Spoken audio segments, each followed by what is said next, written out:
지난주 월요일에 동기 모임에 갔습니다. 이제 결혼 정년기를 두고 있는 자녀들이 많죠. 그래서 이제 벌써 한두 명씩 자녀를 결혼시키고 또 지금 또 기다리고 있는 친구들도 있습니다. 그래서 우리가 모이면 이 결혼 이야기의 주제가 빠지지 않습니다. 요즘은 그게 제일 많이 등장하는 주제인 것 같습니다. 한 친구 이야기인데요. 전주에서 목회를 하고 있습니다. 작년에 아들을 이제 장가 보냈죠. 아들이 결혼했습니다. 그래서 곧 이제 할아버지가 돼요. 우리 모임 가운데 이제 첫 번째 이제 할아버지가 되시는데 참 기다리고 있더라고요. 그리고 감사하게 이렇게 또 기대하고 있는 모습을 보게 됩니다. 그 며느리는 일본인이에요. 아들이 중국에 유학에 갔다가 거기서 만난 이제 사람이죠. 일본 아가씨랑 사귄다고 한 데까지는 뭐 그럴 수도 있겠다. 여러 나라에서 유학생들이 오잖아요.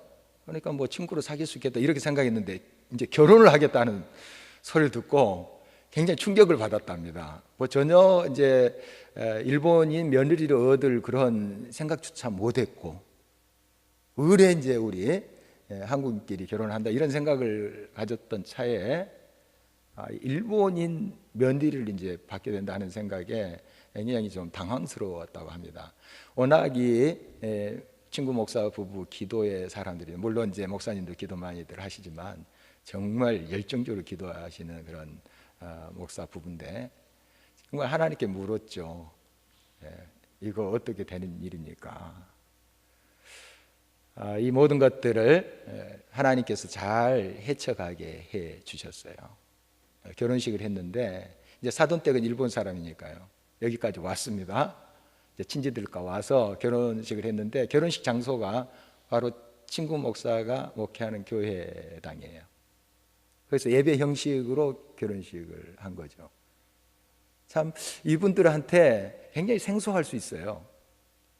그렇지만은 만면에 미소를 띠고 축복하는 마음으로 그 예배에 참석하는 모습 이렇게 보면서 참 하나님께 감사드렸다 하는 이야기였습니다. 지금 아들 부부와 함께 한 집에서 삽니다. 그 며느리는 이제 피아노 전공을 했어요. 그래서 이제 학생들 피아노 교습하는 그런 일을 하고 아들은 이제 직장에 다니고 이렇게 하고 있는데 이 며느리 때문에 웃음이 그치지 않는데요. 아들만 둘입니다. 이 친구도 좀 삭막하잖아요. 그런데 며느리가 들어와서 분위기가 굉장히 좋아졌대요. 한국말을 잘 못하니까 그 말하는 게 얼마나 우스워요. 또 표현도 우스웠고 그러면서 또 웃고 열심히 지금 한국어 공부한답니다. 그 인증시험 같은 게 있는데 지금 몇 번 시험에서 점점 더 높은 급수로 이렇게 올라가고 있다고 그래요. 얼마나 또 열정적이고 밝고 그런지요. 그리고 물론 예수님을 안 믿었는데 결혼하기 전에 이제 예수님 영접하고 세례 받고 이렇게 했어요. 그리고 이 며느리 때문에 식탁도 풍성해졌다고 합니다. 그래서 같이 식사 나누면서 또 굉장히 화기애애한 그러한 가정 분위기가 됐다는 그런 말이었습니다. 그리고 그 며느리가 무엇보다도 신앙 안에 자라가는 모습, 전혀 예수님을 알지 못했던 아가씨인데 결혼하고 이제 목사님 가정의 며느리가 되어서 신앙이 자라가는 모습 보니까 너무 감사하다 이런 이제 말을 했습니다.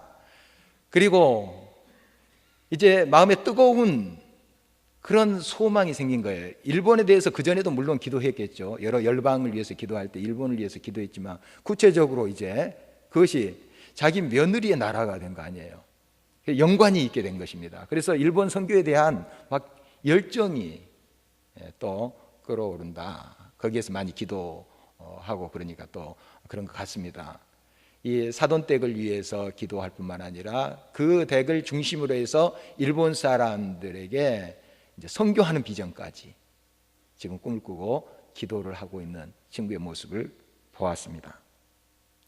처음에 자기 아들이 일본 아가씨랑 사귄다 할 때는 굉장히 충격이었습니다. 아, 이거 꿈이었으면 좋겠다, 이런 생각까지 했었는데 지금은 물론 다릅니다. 아, 이 모든 것이 다 하나님의 계획이었고 인도하심이었다, 이런 고백을 하는 모습을 보게 됩니다. 성경 말씀에 보면은 하나님과 우리 사이를 아버지와 자녀로 많이 그리고 있습니다. 또 성경에 등장하는 것이 하나님과 우리 사이의 관계를 신랑과 신부, 그리고 남편과 아내로도 그리고 있습니다. 이렇게 이제 비유적으로 그리고 있는 것은 우리가 좀 이해하기 쉽게, 현실감 있게 그걸 받아들이기 위해서 하나님께서 그런 표현으로 하시는 것을 보게 됩니다. 오늘 이제 본문 말씀은 호세아서인데요, 전형적으로 하나님을 아버지, 남편이라, 또 우리 하나님의 백성을 아내라 표현하는 그런 본문이에요. 남편과 아내로서 비유해서 하나님과 우리 사이의 관계를 이야기하는 그런 내용이 호세아서 말씀입니다. 이 성경에 보면 여러 선지자가 등장합니다. 문서를 남긴 선지자가 있고 그냥 예언만 했던 선지자들이 있어요. 우리 성경에는 이제 문서를 남긴 선지자들의 그런 기록을 볼 수 있는데 다 남쪽 유다 출신의 선지자들입니다. 그러니까 이스라엘이 우리나라처럼 남북으로 갈라졌던 거 아시죠? 그래서 북쪽은 이스라엘, 남쪽은 유다, 이렇게 했습니다. 그래서 유다 나라 사람들은 다윗의 혈통이 왕을 쭉 계승한 그런 모습이었습니다. 그리고 수도가 예루살렘이죠. 예루살렘에 성전이 있었어요. 그 성전 중심으로 그 나라를 꾸려갔던 그런 나라가 바로 이 유다입니다. 그러나 그곳에도 많은 우상이 또 있고 혼란도 있었죠. 그러나 하나님을 섬겨보려고 몸부림치는 것은 있었어요. 그러나 북쪽 이스라엘은 완전히 혼합주의로 절어버렸습니다. 이방의 문화가 오히려 더 잠식을 했습니다. 그리고 왕권도 한 자손이 쭉 이어가는 것이 아니라 계속 쿠데타예요. 그냥 칼로 치고 자기가 왕이 되는 거예요. 그리고 자기도 칼에 맞아요. 이렇게 피범벅이 된 나라가 북쪽 이스라엘입니다. 북쪽 나라인데 이 호세아가 활동하던 시기는 북쪽 왕국의 여로보암 2세 때입니다. 그리고 유일하게 문서를 남긴 예언자 중에 북쪽 이스라엘의 출신이 호세아예요. 정말 얼마나 썩었습니까? 왕권도 썩고 신앙도 타락되고 우상이 창궐하는 그런 나라입니다. 하나님 이름 불러요. 예배 드린다고 합니다. 그러나 그 안에 바알이라는 물신주의가 팽배해 있었던 것이죠. 세속주의가 만연해져 있었던 것이죠. 지금 현 시대를 비유컨대 정말 우리가 바알이라 한다면 이런 물신주의, 성공주의, 인본주의입니다. 이거 우상이거든요. 하나님의 이름을 부르고 하나님께 나와서 예배를 드린다 하지만은 우리의 속에는 세상의 가치관이 지배를 하고 있는 거예요. 이게 우상 숭배입니다. 바로 이러한 모습이 저 북쪽 이스라엘에 창궐하고 있었습니다. 하나님이 진노하신 거예요. 하나님의 심판이 그들에게 선포되는 것을 보게 됩니다. 하나님이 이러한 타락한 이스라엘의 모습을 보면서 이제 호세아를 부릅니다. 하나님의 선지자죠. 호세아에게 이렇게 명령을 해요. 음란한 여인을 취해서 음란한 자식을 낳아라. 참 우리가 생각하기에 이해할 수 없는 거예요. 호세아도 정말 사람으로 이 땅에 태어나서 또 자기의 삶이 있을 텐데 하나님이 그렇게 명령하신 거예요. 그대로 순종합니다. 그래서 아들을 낳게 되는데 하나님이 그 아들의 이름을 이스르엘이라 하라 이렇게 했습니다. 이 이스르엘은 이 골짜기 이름입니다. 골짜기 이름인데, 여기에 어떤 일이 있었냐 하면은 바로 이 여로보암 2세 이전에 오므리 왕조가 있었습니다. 오므리 왕조가 있었는데 거기에 유명한 왕은 아합 왕입니다. 여러분 그 왕비 이름 이세벨, 그 유명한 왕 있잖아요. 그 오므리 왕조가 저 북쪽 이스라엘의 최대의 번성을 구가했던 왕조예요. 그리고 다른 왕들은 뭐 몇 달 만에 그냥 쿠데타 일어나서 처형이 되고 그래요. 자기 당대에 또 끝나는 왕들도 많고. 그런데 이 오므리 왕조는 3, 4대까지 갑니다. 굉장히 번성했던 그런 시기인데, 이런 번성한 시기에 하나님께 감사하고 하나님께 겸비하여 선을 행하고 베풀고 해야 되는데 더 영적으로 타락해버린 거예요. 그래서 하나님께서 그 오므리 왕조를 치십니다. 누구를 통해서 치시냐면 예후라는 사람을 일으켜서 치십니다. 물론 예후도 나중에 또 잘못되지만 정말 이러한 역사가 이스라엘의 역사예요. 저 북쪽 나라의 역사입니다. 이런 이제 상황 속에서 하나님께서 이 호세아에게 결혼하게 하시고 아들을 낳아서 이스라엘이라는 이름을 붙이는 이유는 바로 이 예후가 오므리 왕조의 사람들을 이스라엘 골짜기에서 다 처단합니다. 피가 시내처럼 흘렸습니다. 바로 그런 골짜기예요. 왜 이렇게 호세아의 아들 이름을 이스라엘이라고 짓게 하셨는가? 바로 너희들이 회개하지 않으면 이대로 가면 이 모양이다 하는 걸 경고하시는 거예요. 이스라엘 골짜기의 그 처참한 역사가 되풀이 된다 하는 것이에요. 두 번째, 딸을 낳게 됩니다. 그 딸 이름을 로루하마라 하라 이렇게 말합니다. 이 히브리어의 로라는 것은 아니다 하는 뜻이거든요. 로루하마, 긍휼히 여김을 받지 못한 자, 이렇게 이름을 붙이라 해요. 그동안 하나님께서 이스라엘 백성들을 얼마나 참으시고 기다리시고 한 번 더 기회 주시고 있어요. 그러나 더 이상 내가 너에게 긍휼을 베푸지 않겠다. 노루하마, 너희들은 더 이상 긍휼함을 입지 못하는 자들이야. 이렇게 지금 하나님이 굉장히 분노하시면서 이야기하고 있는 겁니다. 호세아의 그런 삶의 모습을 통해서 이스라엘 백성들에게 그렇게 보여주신 거예요. 호세아가 이제 세 번째 아이를 낳게 되는데 아들이에요. 이번에는 이름을 로암미라 하라. 암미, 내 백성이라. 로암미, 내 백성이 아니라. 이제 더 이상 너희들은 내 백성 아니야. 이런 선포예요. 얼마나 무서운 말씀입니까?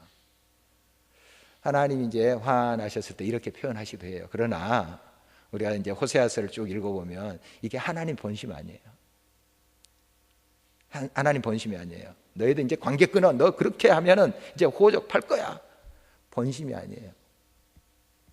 본심이 아닙니다. 하나님의 본심은 긍휼이에요. 사랑이에요. 사랑.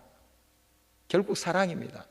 이렇게 호되게 야단치시면서 이야기하시는 것도 빨리 좀 정신 차리고 돌아오라 하는 하나님의 메시지죠. 결국 하나님은 사랑이십니다. 오늘 말씀에 보면은 14절에 그러므로 보라, 내가 그를 타일러 거친 들로 데리고 와서 말로 이루하고 거기서 비로소 그의 포도원을 그에게 주고 아골 골짜기로 소망의 문을 삼아 주리니 그가 거기서 응대하기를 어렸을 때와 애굽 땅에서 올라오던 날과 같이 하리라. 회복의 메시지죠. 보니까 하나님께서는 이 이스라엘 백성들을 거친 들로 이끌겠다는 거예요. 광야로. 아골 골짜, 아골이라는 것은 이제 고난, 고통 이런 뜻 아닙니까? 그러한 고난의 현장으로 이끌어서 바로 그것에서 하나님의 소망을 바라보는, 하나님을 온전히 붙잡는 그런 길로 인도하시겠다는 거예요. 여러분, 하나님은 우리의 있는 모습 그대로 받아주신다. 이런 말을 많이 듣죠. 또 여러분이 그렇게 또 고백하기도 합니다. 그러나 이거 엄밀한 의미에서는 틀린 표현입니다. 하나님 우리의 있는 모습 그대로 안 받아주세요. 죄된 그 모습 그대로 안 받아주세요. 물론 우리를 초청해요. 우리가 누구든지 어떤 인종이든지 어떤 상태에 있든지 누구나 초청합니다. 누구나 올 수 있어요. 그러나 하나님과 하나 되기 위해서는 정결케 돼야 돼요. 예수님의 이제 비유를 한번 우리가 기억할 수가 있습니다. 마태복음 22장에 보면은 한 임금이 자기 아들 혼인잔치를 해요. 그래서 여러 종들을 풀어서 초대장을 돌리죠. 해서 초대합니다. 그런데 뭐 무슨 일이 있다, 또 내가 어디 나가봐야 된다, 여러 사정들이 있어요. 못 오는 거예요. 그래서 길가로 나가서 다 누구든지 데리고 오라 그랬어요. 다 데리고 왔죠. 잔치를 배설하는데 그 잔치 자리에서 쫓겨난 사람이 있어요. 어떤 이유인지 아세요? 예복을 안 입었어요. 누구나 초청받아서 올 수 있어요. 예복 입어야 돼요. 물론 자기 집에 예복을 갖춘 사람도 있겠지만 이런 임금은 또 이 예복을 준비해 놓습니다. 그걸 입어야 돼요. 우리가 하나님과 하나 될 수 있는 길은 우리가 회개하는 것입니다. 정결케 되는 거예요. 그래서 이게 정결케 되고 하나님의 거룩함을 회복하게 하시기 위해서 거친 들로 우리를 인도하세요. 고난의 현장, 악을 골짜기로 우리를 인도하실 때가 있습니다. 이때 우리는 불평해서는 안 됩니다. 왜 또 이런 악을 골짜기인가? 왜 삶이 이렇게 힘든가? 그 자리에서 그렇게 불평하다가 시간 낭비해서는 안 돼요. 그 자리는 내가 성결케 되는 자리입니다. 순결한 신부로서 거듭날 수 있는 전후의 기회가 되는 거예요. 그래서 하나님께서 거친 들로 인도하시고 악을 골짜기로 인도하시는 것입니다. 여러분, 이런 과정을 통해서 우리 자신을 내려놓고 하나님 앞에 순수함으로, 순결함으로 나가야 됩니다. 물론 하나님 앞에 우리가 완벽한 사람은 없을 거예요. 그러나 예수 그리스도의 보혈의 능력을 믿고 나의 부족한 부분을 고백하면서 나갈 때 예수 그리스도께서 고백한 그 모든 것들을 다 씻어주시고 우리를 하나님의 순결한 신부로서 예비해 주십니다. 그래서 우리가 하나님과 하나 될 수 있는 거예요. 이 사실을 잊어서는 안 됩니다. 유대인의 우화에 이런 이야기가 있습니다. 성경 이야기는 아니고요, 이렇게 좀 꾸며낸 이야기죠. 하나님께서 우주를 창조하시기 전에 천사들을 창조하십니다. 그건 물론 이제 성경에 있는 내용이죠. 천사가 먼저 창조가 돼요. 그래서 천사도 피조물입니다. 이제 다음부터가 이제 꾸며낸 것인데, 이 네 천사가 등장해요. 먼저 첫째 천사를 불러서 이렇게 하나님 묻습니다. 그 천사는 의의 천사입니다. 하나님께서 이렇게 그 천사에게 이야기했는데, 내가 세상을 창조하고 그 세상에서 가장 으뜸되는 그런 피조물로 인간을 내가 창조하겠노라. 네 생각은 어떠냐? 이렇게 물었죠. 의의 천사가 대답했습니다. 하나님, 인간을 창조하지 마십시오. 그 인간들은 온갖 불의로 이 세상을 더럽힐 것입니다.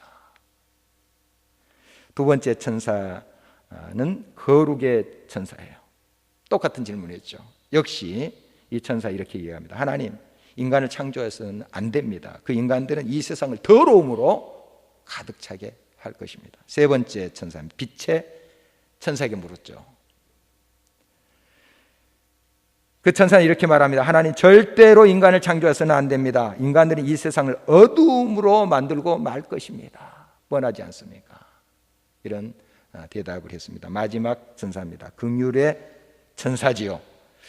하나님, 인간을 창조하셔야 합니다. 하나님께서 인간을 창조하시면 이 세상은 불의하고 더러워지고 어둠에 잠길지도 모릅니다. 그러나 하나님, 이 불의와 더러움과 어둠 속에 있는 인간들에게 저는 기어이 그들을 사랑하시는 하나님의 사랑을 이야기할 것입니다. 그리고 그들이 세워지고 하나님께서 기대하시는 사람들이 되도록 그들을 하나님께로 인도할 것입니다. 여러분, 여기 의, 거룩, 빛, 긍휼 다 하나님의 속성인 거 아시죠? 의로 우리를 심판하시다고 진노하시기도 하십니다. 그러나 하나님의 결국은 긍휼이 사랑입니다. 사랑. 하나님의 근본적인 그 본심은 사랑이에요. 이것 때문에 하나님이 우리를 놓지 못하는 거예요. 버리시질 못하는 거예요. 이것 때문에 하나님은 우리의 모든 상황 속에서 어떠한 모습인지 우리를 초청합니다. 그러나 우리가 하나님과 하나 되기 위해서 남편, 아내 하나 되는 거 아니겠어요? 그러기 위해서는 우리를 정결케 하시기를 원합니다. 여러분, 늘 하나님 앞에 나갈 때 나의 삶과 나의 심령을 살피면서 하나님께 고백해야 돼요. 그리고 정결한 모습으로 예수 그리스도의 공로에 힘입어서 겸손하게 나갈 때 우리는 하나님과 하나가 되는 거예요. 그 속에 능력이 있고 지혜가 있음을 우리가 경험하게 됩니다. 큰 집에는 은과 금의 그릇이 있을 뿐 아니요 나무와 질그릇도 있어 귀히 쓰는 것도 있고 천히 쓰는 것도 있나니 그러므로 누구든지 이런 것에서 자기를 깨끗하게 하면 귀히 쓰는 그릇이 되어 거룩하고 주인의 쓰심에 합당하며 모든 선한 일에 예비함이 되리라. 디모데후서 2장 20절 21절입니다. 여러분, 하나님과 하나 될 수 있는 것 바로 우리의 죄를 주님 앞에 고백하는 거예요. 그는 미쁘시고 의로사 우리 죄를 씻어주시고 하나님의 신부로서 우리를 받아주십니다. 그리고 우리가 하나님과 하나 되게 하신다는 사실이에요. 늘 그러므로 여러분 자신을 살펴야 됩니다. 나의 가치관과 나 중심적인 그런 삶을 늘 비우고 하나님 중심으로 세워가야 됩니다. 나도 모르게 교만이 싹틉니다. 하나님께 고백해야 돼요. 하나님 참 교만하군요. 내가 안 그런 줄 알았는데. 거울 안 비춰보면 여러분 무엇이 묻었는지 옷이 어떻게 돼 있는지 잘 모르잖아요. 하나님의 거울 앞에 하나님과 늘 동행해 보세요. 알려주세요. 아, 여기 잘못됐구나. 알게 돼요. 지난번 이제 새가족 환영회 때 일인데요. 먼저 식사하고 프로그램을 하잖아요. 그때 제 탁자로 쪽지가 하나 날라왔습니다. 조그만 쪽지예요. 그 쪽지의 내용이 목사님 이에 포도 껍질이 꼈습니다. 후식으로 포도가 나왔거든요. 그거 낀지도 모르고 웃고 뭐 말하고. 우리가 나 자신을 잘 알 것 같지만은 그렇지 않아요. 그렇지 않습니다. 나도 모르게 교만해져 있고요. 나도 모르게 세상의 가치관에 절어 있어요. 내 삶의 주인이 하나님이 아니고 내가 딱 앉아있는 그런 경우가 얼마나 많습니까? 늘 하나님의 말씀 앞에 우리 자신을 비추고 그 거울 앞에 서야 돼요. 그리고 잘못된 게 있으면 고쳐야죠. 포도껍질 떼어내야죠. 이렇게 우리가 정결하고 거룩하게 돼가는 거예요. 하나님 앞에 의롭다 하는 인생 어디 있겠습니까? 완벽하다고 나는 죄가 하나도 없다고 말할 인생 없습니다. 그러나 우리 자신의 연약함과 부족함과 실수를 발견할 때마다 고백하고 예수 그리스도의 보혈의 능력을 믿어야 됩니다. 이것이 성결한 것이고 이것이 거룩함의 의미라는 사실인 것이죠. 오늘 말씀에 보면은 하나님이 장가 드신다 하는 표현이 나와요. 오늘 말씀의 제목도 장가 드시는 하나님 이렇게 붙였는데 이 말씀 본문을 잘 모르는 사람들은 좀 외람된 표현 아닌가, 뭐 하나님이 장가 드셔? 그렇게 생각할 수 있는데 이 말씀 보면은 우리가 공감할 수 있는 것이죠. 19절 20절입니다. 내가 내게 장가들어 영원히 살되 공의와 정의와 은총과 긍휼이 여김으로 내게 장가들며 진실함으로 내게 장가들리니 내가 여호와를 알리라. 장가드신대요. 표현입니다. 비유입니다. 하나님이 남편, 우리는 아내. 그러니까 남편과 아내가 하나 되듯이 하나님이 우리를 향해서 나와 너는 하나야 이렇게 말씀하고 있는 것입니다. 좀 하나가 되기를 원해 이런 표현인 것이죠. 여호와를 알리라 하는 것은 그 하나님을 인격적으로 만남이에요. 결국 하나님을 우리의 마음속에 모셔서 그 하나님과 동화되고 하나가 되어버린 거예요. 이것이 알매 의미인 것이죠. 그 하나님은 항상 우리를 배려하십니다. 우리의 연약함을 아세요. 우리의 부족함을 아십니다. 그리고 우리를 이해하십니다. 그 하나님의 긍휼과 사랑을 우리가 늘 기억해야 됩니다. 그래서 우리가 그 하나님의 사랑을 잠시라도 잊어버릴 때마다 다시 돌이켜서 주님 앞에 나와야 할 것입니다. 어떤 글에서 읽은 것인데 한림대 어떤 의대 교수님의 글이더라고요. 그분이 이제 주례할 때 썼던 그 주례사의 일부예요. 어떤 건물 앞에 서서 누군가를 기다리고 있었대요. 그런데 저 거리에서 한 중년 부부가 걸어오는데 두 분 다 까만 선글라스를 꼈어요. 그런데 서로 팔짱을 끼고 걸어오는 거예요. 보기 흔한 장면은 아닙니다. 여러분 오늘 저 도농동 앞에서 부부끼리 딱 팔짱 끼고 한번 가면 사람들이 다 한 번씩 쳐다볼 거예요. 그런 모습으로 오는 거예요. 이 걸음걸이를 봐서 이 시각장애자들은 아닌 것 같다 하는 생각이 들었어요. 좀 시각장애자들은 아무래도 좀 익숙하게 길을 가기도 하시지만 그러나 그 걸음걸이 보면은 좀 압니다. 표시가 나요. 그런데 굉장히 자연스럽게 여유롭게 두 사람이 이렇게 오는 거 봐서 시각장애자도 아닌데 저 선글라스 끼고 참 특이한 모습이다 이런 생각을 한 거죠. 저희가 섰던 이제 그 건물에 이 부부가 들어온 거예요. 그런데 건물에 들어오자 이 남편이 선글라스를 딱 벗는 거예요. 보니까 시각장애자가 아니에요. 근데 옆에 있는 부인이 시각장애자예요. 보니까 이 지팡이 있잖아요. 이렇게 접는 거. 이거 손에 들고 있는 게 그때 눈에 들어왔어요. 이 부인이 시각장애자구나. 그래서 이제 좀 생각을 해봤대요. 왜 이렇게 팔짱을 끼면서 둘이 선글라스 끼고 그렇게 거리를 걸어왔을까 생각을 해봤는데 이 남편이 이 아내를 배려한 것이다. 아내만 안경 쓰고 팔짱 끼고 걸어가면 사람들이 그 아내만 봤을 거예요. 남편도 안경을 똑같이 쓰니까 시선이 분산되잖아요. 이게 아주 작은 것 같지만 이 아내에 대한 배려예요. 이게 사랑이에요. 이게 사랑입니다. 뭐 굉장한 거 해줄 수 있어요, 여러분. 그러나 그 아내의 입장에서, 남편의 입장에서 한번 고려해보고 생각해보는 거. 말 한마디라도 이 남편이, 이 아내가 이 말을 들어서 어떤 반응을 할까, 어떤 감정이 될까 한번 배려해보는 거죠. 이게 사랑이지 않겠습니까? 하나님이 이렇게 세세한 부분까지 우리를 배려하시는 하나님이세요. 항상 이것이 하나님의 근본 마음이시다, 우리를 향한 하나님의 사랑이시다, 이것을 잊지 마셔야 됩니다. 그 하나님의 사랑에 우리가 열린 마음으로, 정말 감사하는 마음으로 응답해야 된다는 사실입니다. 그래서 우리가 하나님과 하나 될 때 거기에 진정한 소통이 일어납니다. 생명의 근원이 되시는 하나님께서 기쁨의 근원이 되시고 지혜의 근원이 되시는 그 하나님이 나와 하나가 됐어요. 그럼 그 하나님의 능력과 지혜가 누구 것이에요? 나의 것이죠. 이거예요, 여러분. 하나님 그렇게 하시를 원했어요. 그렇다고 내가 하나님입니까? 아니잖아요.